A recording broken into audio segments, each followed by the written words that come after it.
job. Let's take up our answer.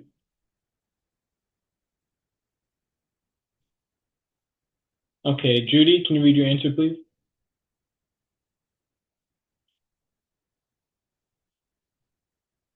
Nina is a friendly person. Her personal desire is to use all her strengths to help her friends when they reach out for her assistance. No matter how harsh the situation, she always tries to motivate the person who needs help and then assist them to find the right solution. However, one of her friends, Anna, a volleyball school team member, approached her today and asked for her help. Anna had failed the formal test twice, and if she failed again, she would be demanded to drop out of school, no matter how bellicose Anna was when playing volleyball. So she hoped that Anna could pass the answer to her during the test. That leads to Anna's struggle as she knows she could do the right thing, which is refusing to help Anna cheat, but that would also conflict with her personal desire, which is to help her friend with her all strengths in in different severe conditions. All right, so excellent job here. We have a pretty difficult prompt to write about, a character that's dealing with a moral dilemma. So it's hard to really talk about that or really write about that in such a short passage, but you did a great job. You provided a good amount of backstory, described your character Tina very well, and then you posed an interesting situation for her. So excellent creative writing skills. Let's proofread this though. Tina is a friendly person. Her personal desire is to use all her strengths to help her friends when they reach out for her assistance, no matter how harsh the situation. She always tries to mollify the person who needs help. Excellent job. So mollify to calm down the person. Nicely done. And then assist them to find the right solution. However, one of her friends, Anna, a volleyball school team member, okay, yep, okay, yeah, that makes sense, approached her today and asked for her help. Anna had failed the formal test twice, and if she failed again, she would be demanded to drop out of school, no matter how bellicose Anna was when playing volleyball. Excellent job. So we're talking about Anna's eagerness to fight. So no matter how eager she was to fight when she's playing volleyball, okay, so that makes sense. Like I think that's more of um, a term that's not literally fighting, but just to show aggressiveness on the court. Not too bad. So she hoped that Anna could pass the answer, to her during the test. I think here we mean to say Tina. So she hoped that Tina could pass the answers. Because Tina's the one that's a good student, Anna's the one that's flunking.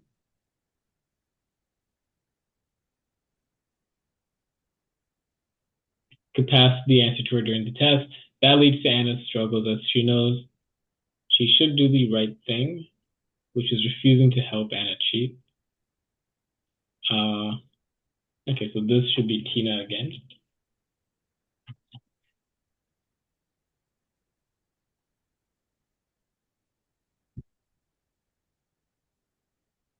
Well, which is refusing to help Anna cheat, but that would also conflict with their personal desire, which is to help a friend with all her strength in different severe conditions, which is to help a friend. So this extra part, even though it technically makes sense, it does add a lot of extra wording that we don't necessarily need. It's kind of implied already, especially since we already discussed it in the very beginning of the paragraph. And we don't want to end off in such a clunky way. We can make this paragraph sound a bit smoother by taking out the extra words, especially when we're trying to close things off. Usually, if you want to add more bulk, you do it at the beginning or the middle. At the end, you kind of just want to wrap it up. So nicely done. Overall, your paragraph right here has very few errors, just a couple of mix-ups with the name. Excellent job, though. Very well written. Let's do this again. Let's keep it up. Judy, can you read this slide for me, please? Uh, Eclectic definition, selecting what seems best of various styles or ideas, combining or composed of elements drawn from a variety of sources. Example, the Dank Dingy rooms housed an eclectic collection of students, both male and female. Reclusive adjective definition, withdrawn from society, seeking solitude, providing privacy or seclusion. Example, he gained his reputation as an effective writer against British encroachment, but was a reclusive non-presence in debates. All right, nicely done. So the first word is an adjective that kind of has a confusing definition here. But what we do see is that the definition uses the term various and variety of styles, of elements, of sources. Essentially, what they're saying is that this person has a variety of different styles. This person is not particular about, what they wear, what music they listen to, how they fashion themselves, how they, add style to their life. They're not particular. They're not boring. They don't just do one thing. They do a whole mix of things.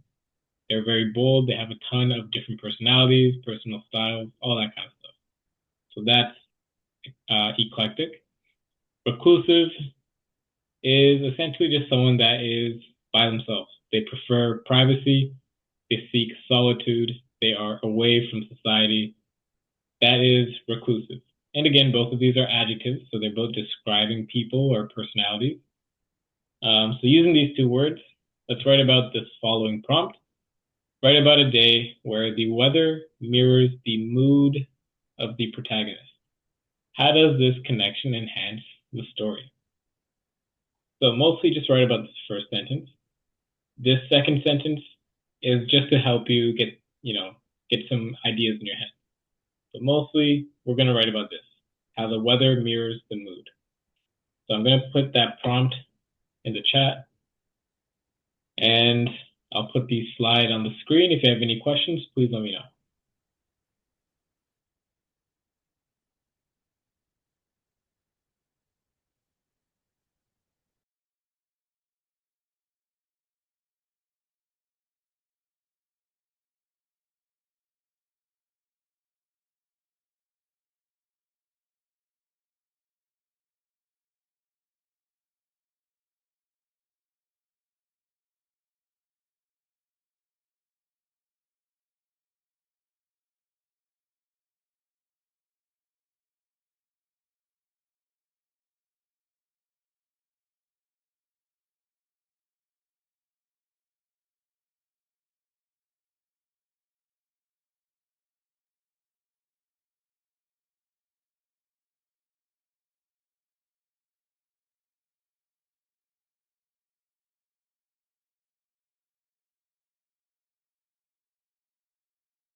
All right, so Judy, it's been a bit over 7 minutes so far. Please try to submit as soon as possible, and we'll take up our answers whenever you're ready.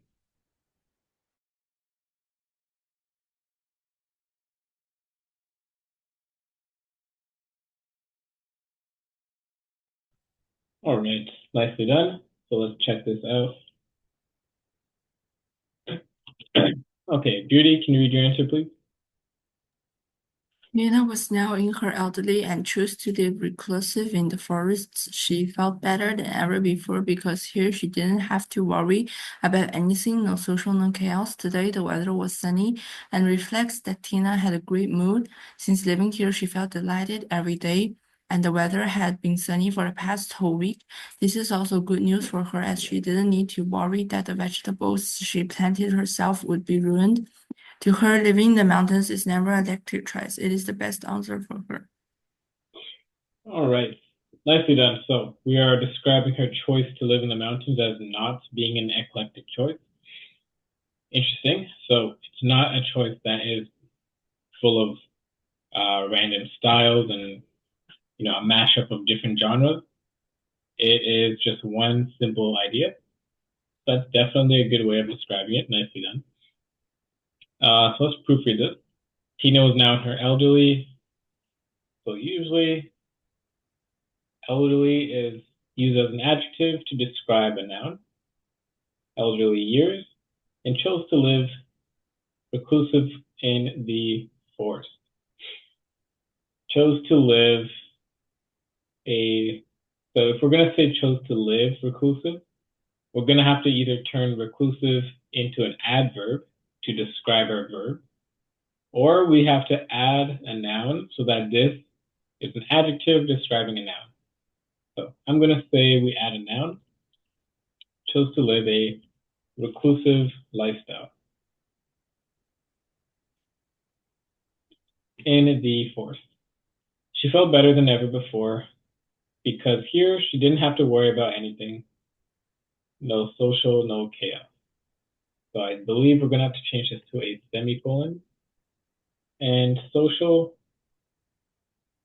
again, this is an adjective. We need to include a noun so it describes something. So I said social interactions. No social interactions, no chaos. Today, the weather was sunny and it reflects that Tina had a great mood. Since living here, she felt delighted every day and the weather had been sunny for the past whole week.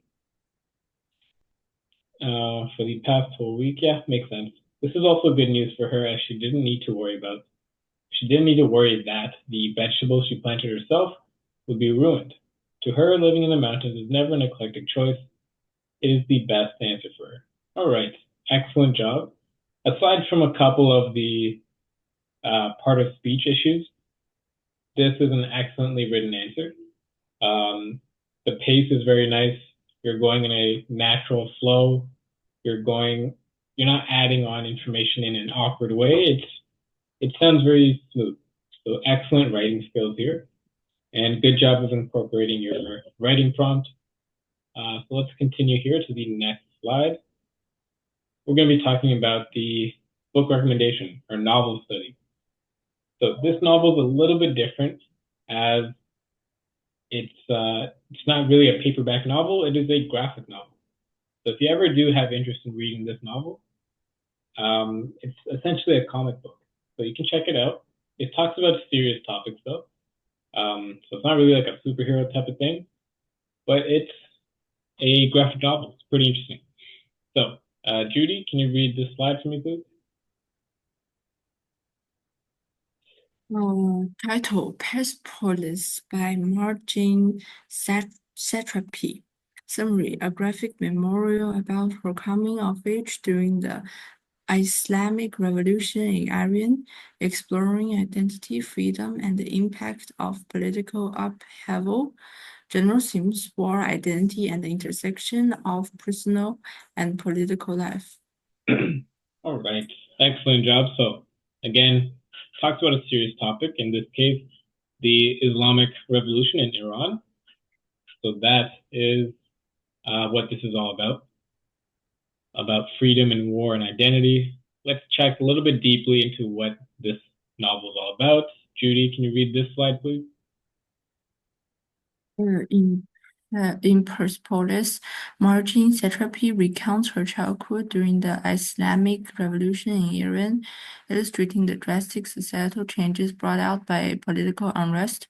The story begins with young Margin's understanding of her privileged life and her deep admiration for her family political activism.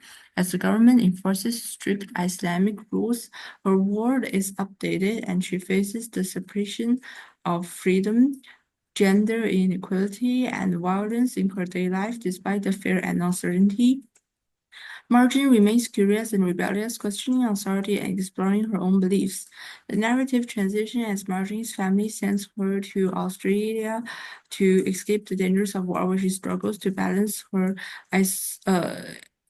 Iranian identity with Western culture. Her time abroad is marked by isolation, cultural clashes, and personal challenges as she navigates adolescence far from her family. Eventually, Marjin returns to Iran only to find herself further conflicted between her desire for personal freedom and the oppression environment of her homeland. All right. Excellent job there. So the story has a lot to do with political setting and time period, as well as what is the society looking like. So the society, the government, all that kind of stuff, the rules that are in place, it really poses a strong sense of setting and atmosphere for our graphic novel. So all of that backstory really shapes all the conflicts that go down, the character interactions, the main character, like how they act, what their personality is like. So this is a great example of how all those secondary elements can really shape how a story plays out. So let's jump into a couple of questions here. As we've been doing recently, we're going to study a short passage from the novel, and I'm going to provide you some context about it as well. And then we're going to answer some literary analysis questions. So here's the context, and here's the excerpt below. Judy, can you read this slide for me, please? Um, mm, mm. Content: Marjane Satrapi narrates her childhood and adolescence during the Islamic Revolution in Iran. The excerpt reflects a moment when young Marjane grapples with the political and personal turmoil around her. She is deeply affected by the injustice she witnesses and feels a strong desire to take action.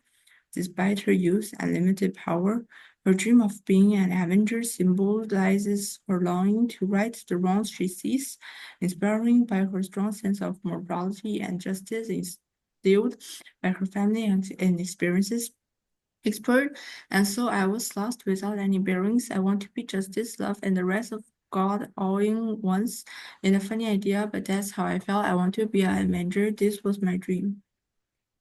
Excellent. So that is the passage that we're going to study here. And above is just a little bit of backstory to, help you understand. So using that passage, let's see if we can answer this following question about the theme.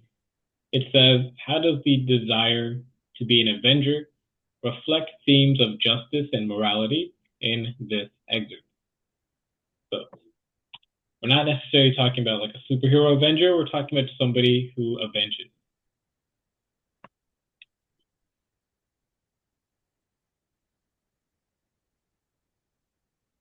All right. So how does the desire to be an Avenger reflect themes of justice and morality? I put the question in the chat, and I'm going to go back to this slide here so you can read the passage and the context. Please try to submit your answer using around 3 sentences or so, and I'll give you roughly 5 minutes to complete. If you have any questions, please let me know.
All right. Let's check out our answer here. Okay, Judy, can you read your answer, please? The desire to be an Avenger shows that she wants to be living in an environment with justice and love, but cannot fulfill her dream now.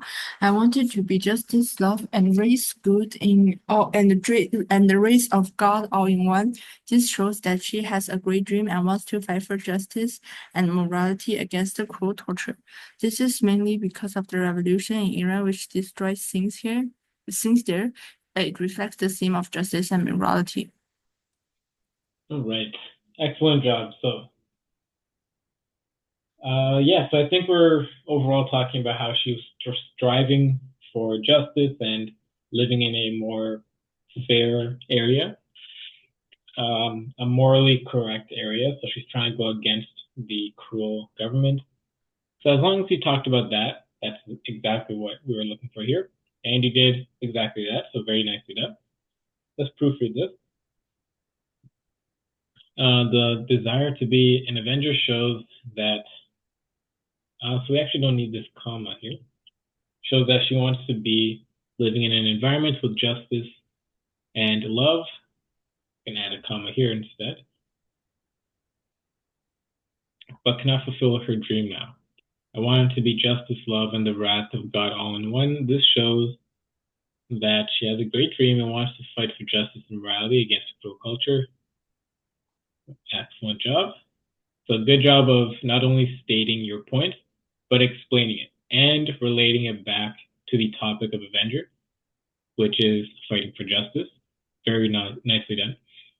This is mainly because of the revolution in Iran, which destroyed things there. So this phrasing, although it's technically correct, we can rewrite it to make it a little bit easier to read, a little smoother. So because of the revolution in Iran, which have destroyed things. Very simple change, but it kind of ends off the sentence in a smoother way. It reflects the themes of justice and morality. All right, we can kind of say this in a more stronger tone. You can say something like, therefore, the quote and the term, whoops, Avenger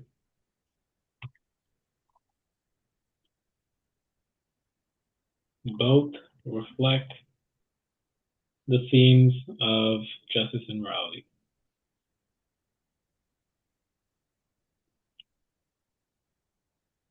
All right, excellent answer, nicely formatted as well. Let's keep this up. Let's check out the next question. This one is all about tone. And it says, what is the tone of the passage? How did the words like lost, justice, and wrath contribute to the mood? So a little bit of tone, a little bit of mood. Again, I posted the question in the chat, and I will show the quote on the screen. If you have any questions, please let me know.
All right, nicely done. Let's check out our answer here.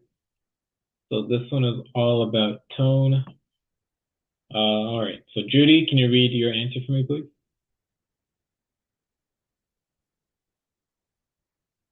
The tone of this passage is down, but with revenge, lost justice, and race all shows that the writer is not willing to believe what has happened here and is eager to revenge with her furious. She is furious as well as disappointed.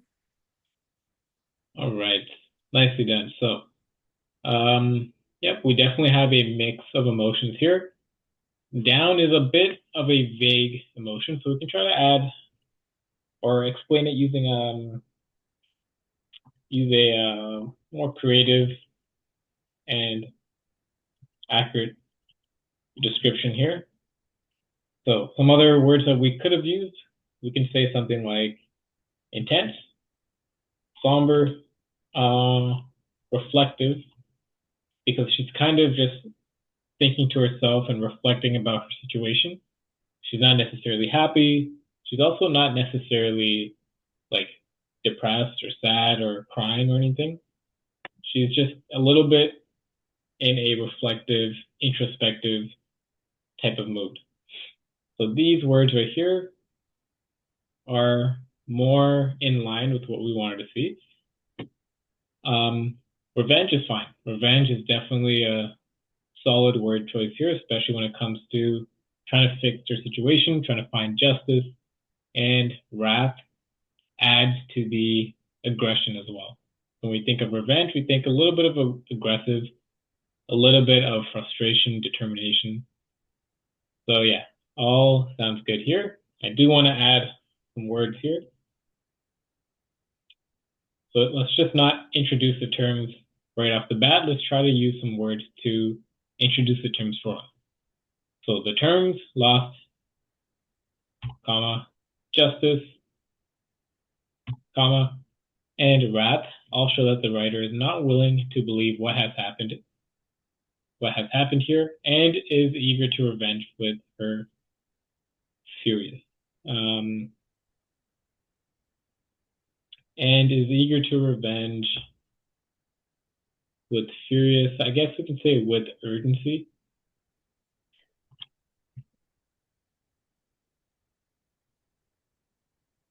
With her furious doesn't make too much sense.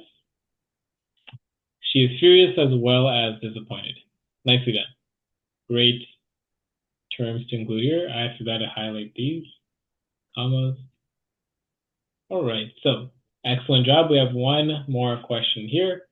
This one is about imagery.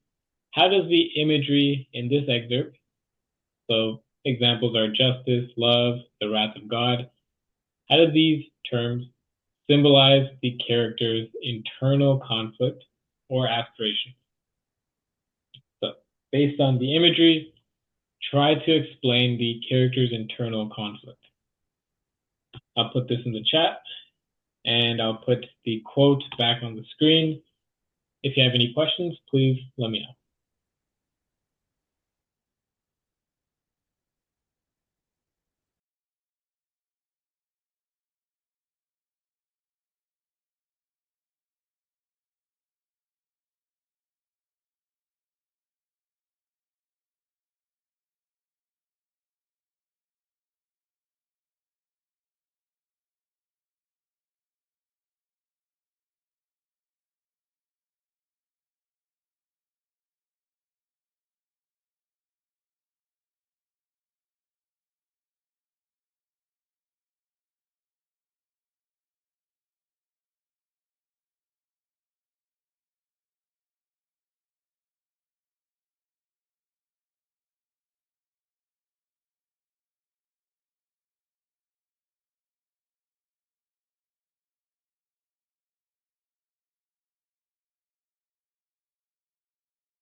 All right, nicely done.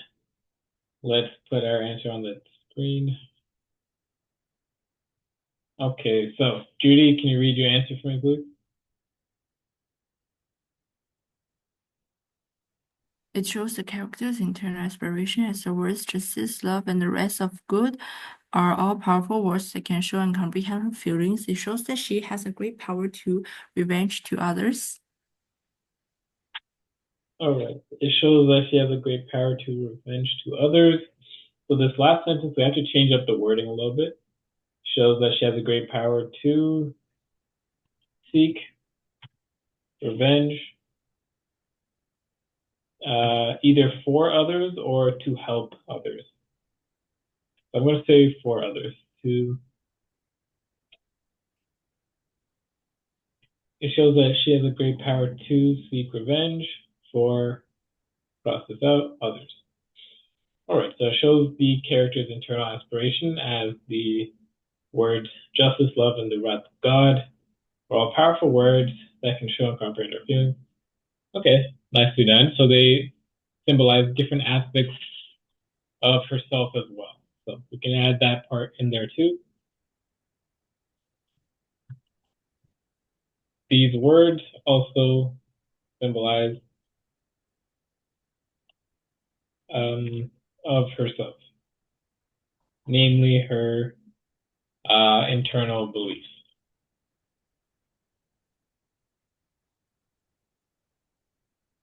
So when we're talking about what they symbolize, we want to not simply just say that these are powerful words. We want to say why are they powerful? What do they mean? Why are they so important? Why do they hold so much power? They are powerful, that's correct, but why? It's because they hold different meanings to different parts of herself. So her different beliefs are all stated in these words. Yeah, nothing really else I can add here. So nicely done. Not too bad. So that was our novel discussion. Let's shift gears. Let's go back to our lesson plan. Again, we're talking all about author's purpose.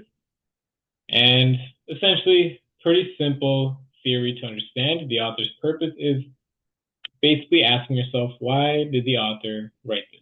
What was the purpose? What was the reason? And how do we explain it? So if the reason was to entertain readers, then how do we explain it? Well, it's because they included sarcasm and humor and drama, all that kind of stuff. But the author's purpose can vary. It can be to inform readers. It can be to argue. It can be all sorts of things. So here we have an exercise. There's a paragraph talking about something random. It's not from a story or anything. It's just a random paragraph. But I want you to answer the question below, which says to identify the author's purpose. So, Judy, can you read this paragraph for me, please?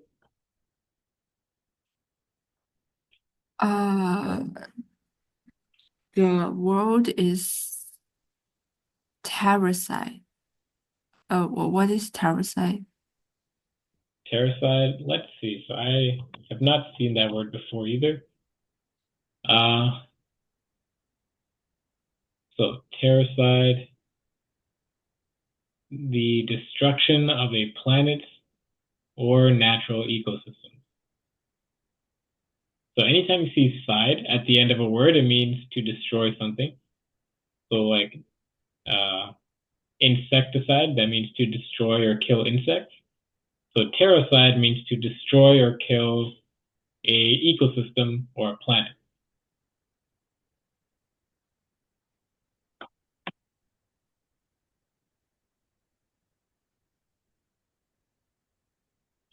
All right, so you can continue reading.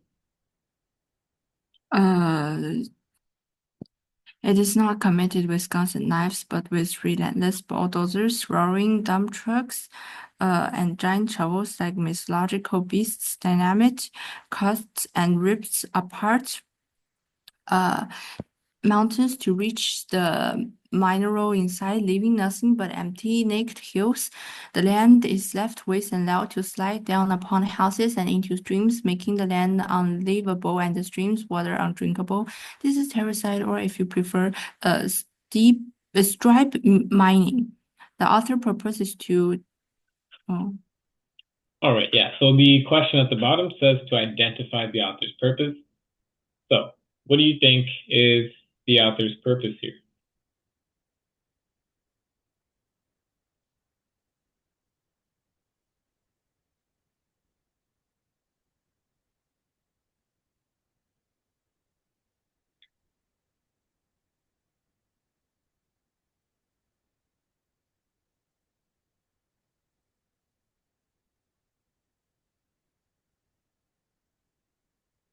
uh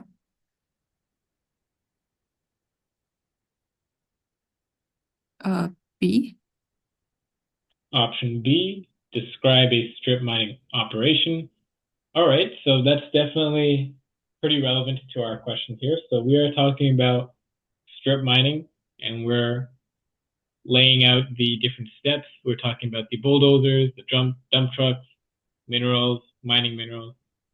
Definitely correct in terms of that. However, based on the language that they're using, are they simply describing strip mining, or are they trying to provoke a certain image about strip mining?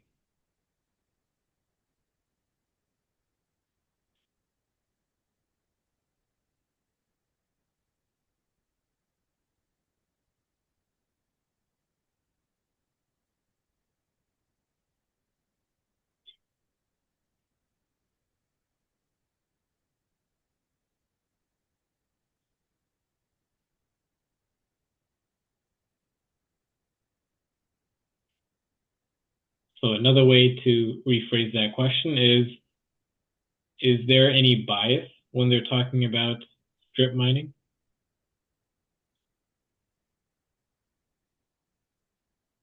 Hmm.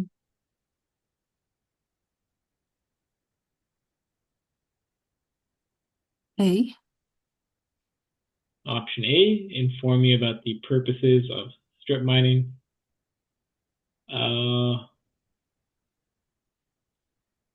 The land is left wasting a lot to. So they're not really talking about the purposes. So if they're talking about the purposes, they'll tell you what is the aftermath. They'll say, we continued this strip mining process so that we can do X, Y, and Z, so that we can build, new buildings. I don't know. So option A and option B are both incorrect here. So the reason I asked you about the bias is because, the reason I asked you about the phrasing is because there is bias in this paragraph. The author of this paragraph did try to pose strip mining as a certain, in a certain light. They're not saying it in a positive way. They're describing it in a negative way. They're describing it as terracide, which is destroying a planet or a natural ecosystem. They're talking about relentless bulldozing, roaring dump trucks. These are not the types of verbs that you would use if you're describing something as a general idea. You're describing it more in a destructive way. We're calling these shovels mythical beasts. We are talking about how it's ripping apart mountains, making the land unlivable, stream water undrinkable, and again, calling it terracide one more time. Overall, it is a negative connotation. They are posing it in a negative light. Therefore, option C is the most accurate answer. It is persuading you that strip mining is bad. So that is the first example. Let's see if we can check out the second example here. Judy, can you read this slide, please?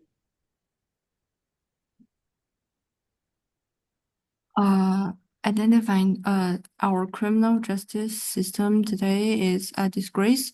Modern day criminals have more rights than an honest citizens ever imagined were written into our U.S. Constitution. Murderers and rapists are typically set free on the legal technicals, and seldom face any jail time. While that scum is back to work finding new victims, the pleas of those they have killed, maimed, or violated go unheard until we begin give some real consideration to people who obey the law instead of those who break it. Things are going to continue to get worse. All right, so we're talking about the criminal justice system, a whole paragraph about that. What is the author's purpose in this paragraph?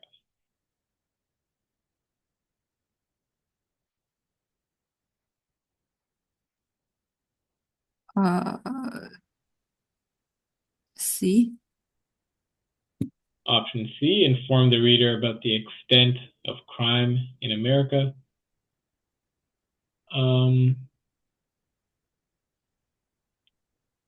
Okay, so we are talking about crime in America, and we're talking about different crimes. So this is still technically pretty much in line with what we want to see in this paragraph here, but there is another answer that's more accurate.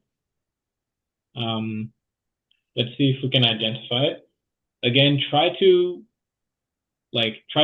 analyze how is the author writing their paragraph. What kind of words are they using? What kind of adjectives are they using? Are they providing emotion? Are they showing any bias? Are they providing their own opinions? Try to analyze that aspect as well when finalizing your answer.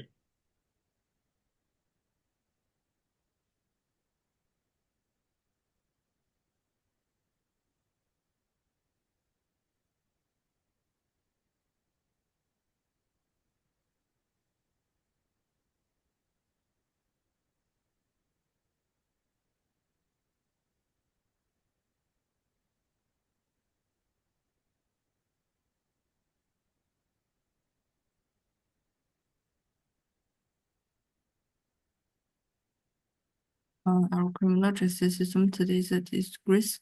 Modern day criminals have more rights than an honest citizens ever imagined were written into our U.S. Constitution. Murderers and rapists are typically set free on legal technicals and seldom face any jail time. While that scum is back to work finding new victims, the players of those may have killed, maimed, or violated go unheard until we begin giving some real consideration to people who obey law instead of those who break it. Things are continuing to getting worse.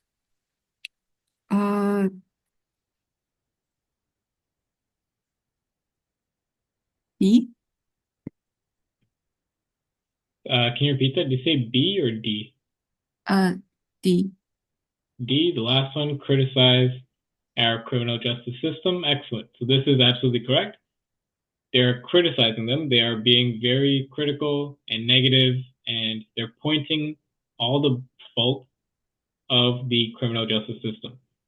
And how do we know this? Right in the first sentence. They are showing their opinion. Their opinion is very negative. They are saying the criminal justice system today is a disgrace. So simply by adding this word, this adjective, we can immediately identify that this is not just a regular informative paragraph. It's not a comparative paragraph. This is an opinionated paragraph about the negative sides of criminal justice. Therefore, we are criticizing the criminal justice system. So it's really important that we identify some key elements here, such as bias, word choice, descriptions, emotion, opinion. These are all very key when talking about how do we identify the author's purpose. So please try to keep this in mind whenever we're working on these activities.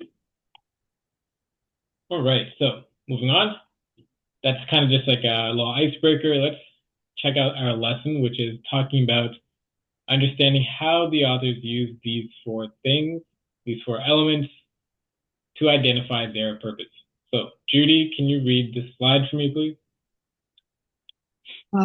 Understanding how author uses language, tone, structure, and themes is key to identifying their purpose in a literary work. Each of these elements help the reader understands why the author wrote the piece and what they are trying to communicate. Here is a breakdown of how to identify each of these elements and how they relate to the author's purpose. First, language. Language refers to the specific words, phrases, and overall style the author uses in the text. It can convey emotions, create imagery, or establish authority, among other things. The way the author chooses to write influences how readers interpret their message. Pay attention to word choice, repetition, and imagery. All right, excellent. So, when we're dealing with identifying author's purpose, language is one of the key elements that we can focus in on. This refers to specific words, phrases, and the overall style. And this can help establish things like emotions, imagery, and overall just how the tone and how the opinions are phrased. So, key thing to pay attention to are word choice, repetition, and the use of imagery. All right, so let's keep moving. Let's read this slide.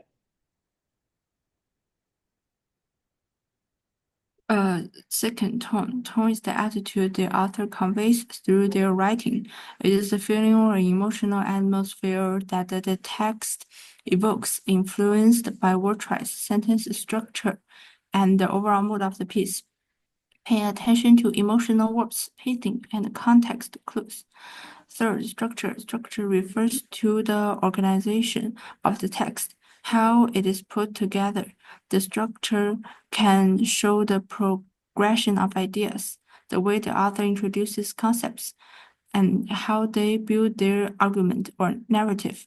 Pay attention to the intro, conclusion, paragraph organization, and headings.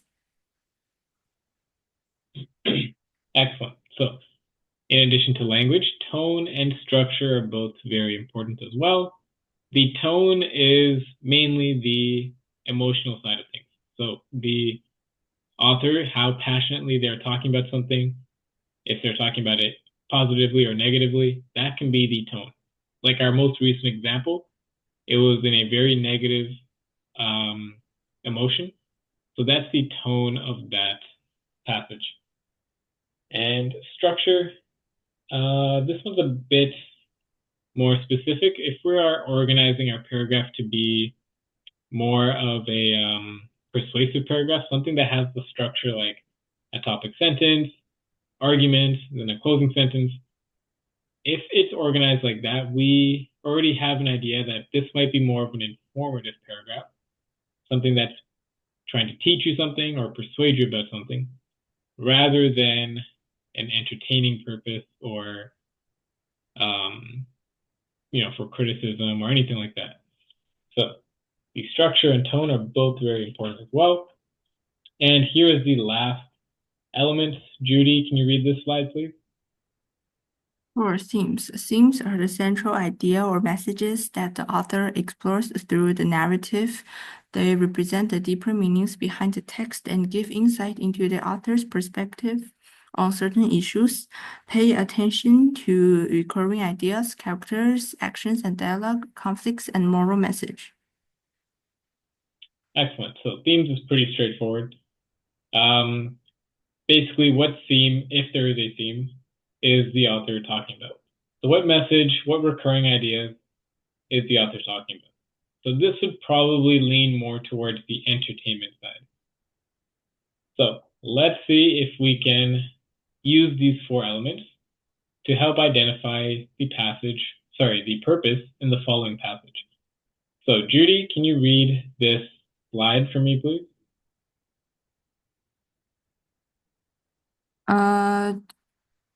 Recent studies Recent studies on climate change have shown alarming trends in global warming. The average global temperature has risen by over 1.2 degrees Celsius in the past century, and scientists predict that without substantial reductions in carbon emissions, we will see catastrophic impacts on weather patterns, sea levels, and biodiversity.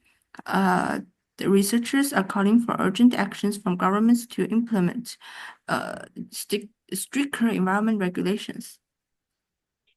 All right, excellent. So in this passage here, let's try to identify the author's purpose.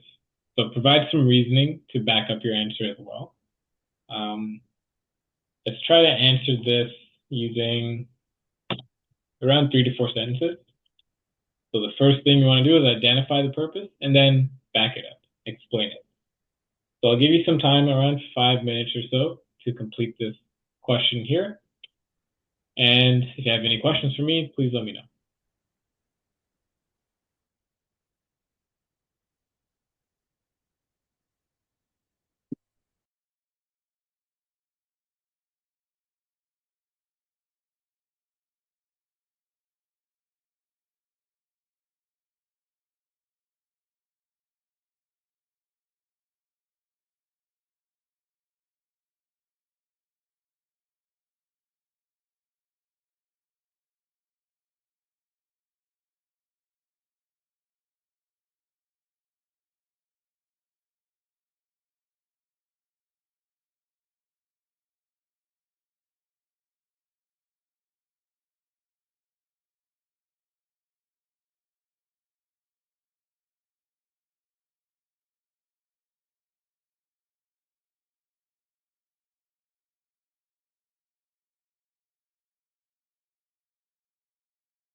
All right, excellent. Let's check our answer here.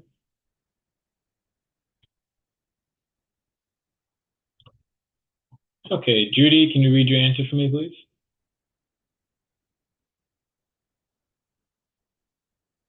The writer's purpose is to alert everyone focus on reducing substances in order to reduce carbon emissions.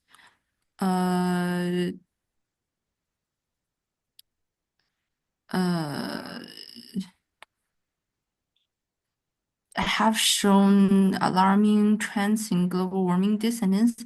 It shows the emphasis on global warming, and scientists predict that without substantial reductions in carbon emissions, we will see catastrophic impacts on weather patterns, sea levels, and biodiversity. Okay, excellent. So overall, it sounds like we are talking about the more informative and educational type of purpose, and you got that bang on.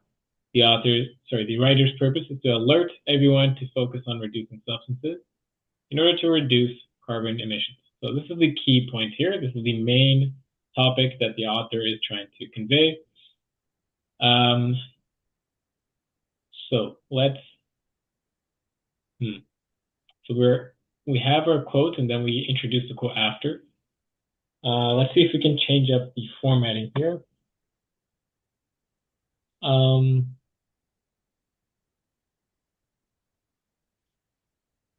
I guess we can simply just say in the sentence.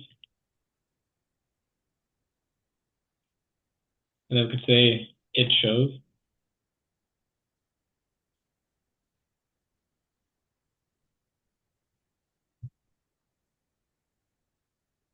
All right, in the sentence, have shown alarming trends in global warming. It shows the emphasis on global warming.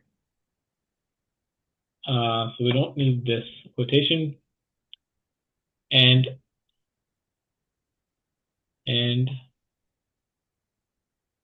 scientists predict that without substantial reductions in carbon emissions, we will see catastrophic. All right, so this quote is a solid quote to include, but we have no explanation for it. So try to explain your quote. So as a note, please try to explain your quotes rather than simply pasting them in your answer. All right. It's a solid quote and has relevant information. Just make sure you're explaining it, or else if you're just going to post the author's writing, then you didn't have to include it anyways. So, solid answer for the first half. The second half can be adjusted. Let's keep it moving. Let's check out the next paragraph here.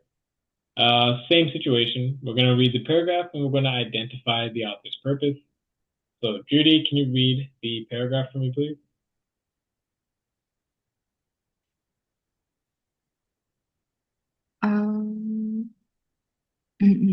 We stand at a crossroads, and the time to act is now. Our planet is suffering from the effect of climate change, but we have the power to turn things around. It is not only for our duty, but our responsibility to protect the environment for future generations.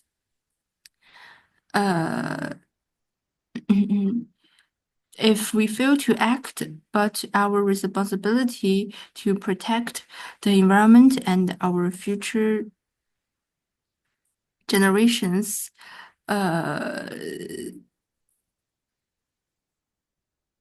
if we fail to act, we are condemning ourselves and our children to a future of devastation. The choice is clear. We must rise to the challenge and make the changes necessary to save our planet. All right, very nicely done. Again, just like last time, let's try to identify what is the author's purpose, provide reasoning and evidence to back up your answer. So if you're going to include a quote, please try to explain it with your own words. I'll give you another 5 to 7 minutes to complete this. If you have any questions, please let me know.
All right, so we have a few minutes left in class, so please try to submit your answer to this question as soon as possible so we can check out the next question as well.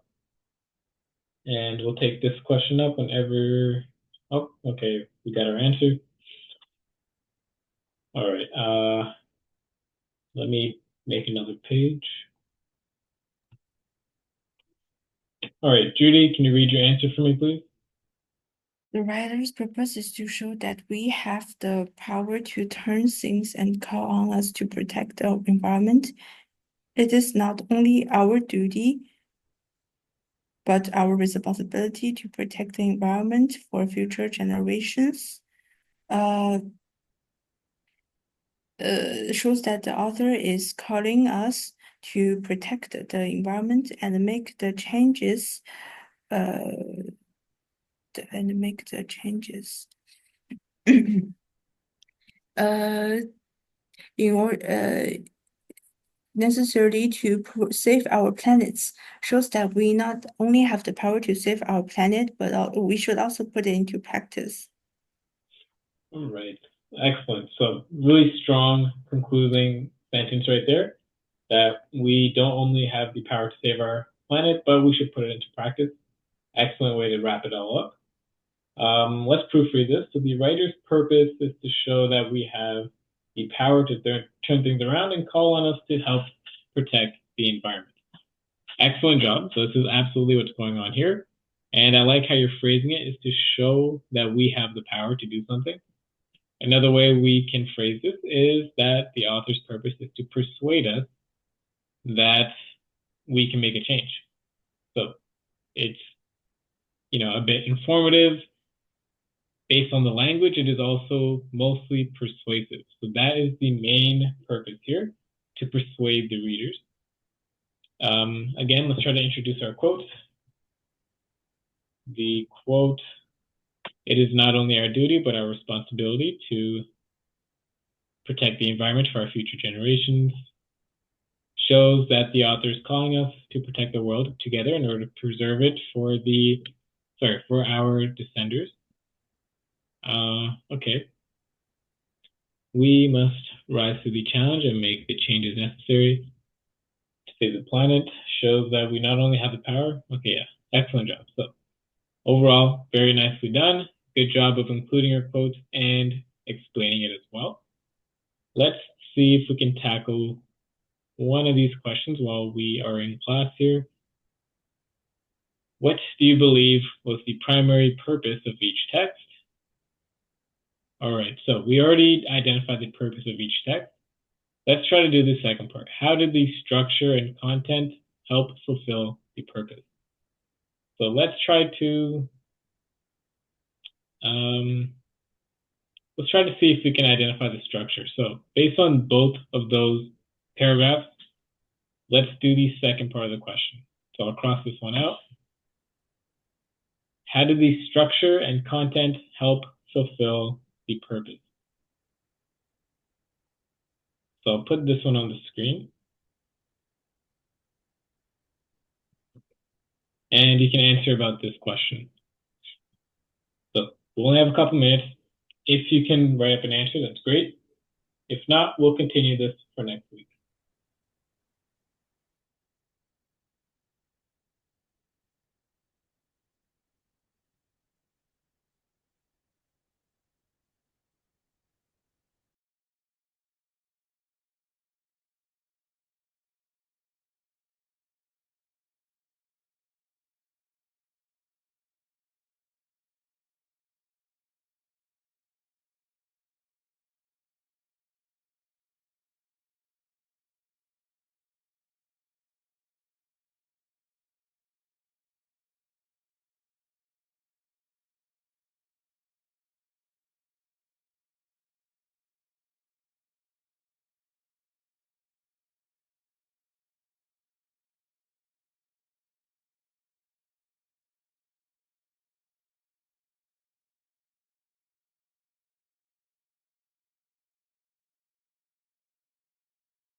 All right, so uh, that's it for our time today. This series of questions, they're going to be about both of these paragraphs. We'll continue that for next week, so we'll just reread the same paragraphs again, but we'll take our time to answer the questions. We'll do that next week. For today, though, great stuff, Judy, as always. Let's keep this up. I'll see you next week. Take care. Thank you. Bye. Bye bye.